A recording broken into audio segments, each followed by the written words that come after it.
I remind Mr. Rutledge and Mr. Duane that blood has been shed. Massachusetts blood. While we debate, our militia is left without munitions, without arms, without even the slightest encouragement. Dickinson of Pennsylvania. One colony cannot be allowed to take its sister colonies headlong into the maelstrom of war. Parliament will be eager to call a halt to hostilities, as are we. They will seek conciliation. We must offer them an olive branch. I move this assembly consider a humble and dutiful petition be dispatched to His Majesty, one that includes a plain statement that the colony desires immediate negotiation and accommodation of these unhappy disputes, and that we are willing to enter into measures to achieve that reconciliation. Second. Mr. Dickinson. The time for negotiation is past. The actions of the British Army at Lexington and Concord speak plainly enough. If we wish to regain our natural-born rights as Englishmen, then we must fight for them. I have looked for our rights in the laws of nature and can find them only in the laws of political society. I have looked for our rights in the Constitution of the English government and found them there.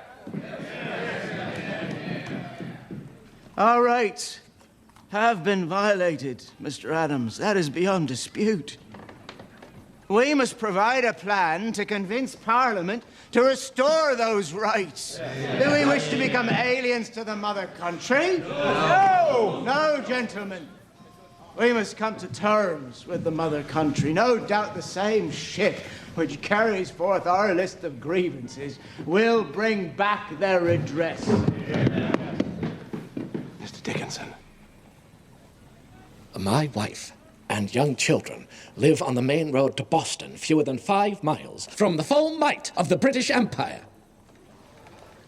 Should they sit and wait for Gage and his savages to rob them of their home, their possessions, their very lives? No, sir. Powder and artillery are the surest and most infallible conciliatory measures we can adopt.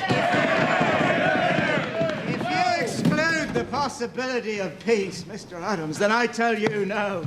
You have blood on your hands. And I tell you, Mr. Dickinson, that to hold out an olive branch to Britain is a measure of gross imbecility. If you New England men continue to oppose our measures of reconciliation, you will leave us no choice but to break off from you entirely and carry on the opposition in our own way. Here.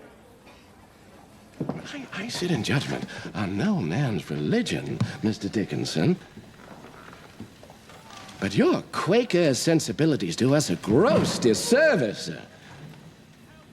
It is one thing to turn the other cheek, but to lie down on the ground like a snake and crawl toward the seat of power in abject surrender. Well, that is quite another thing, sir. And I have no stomach for it, sir. No stomach at all.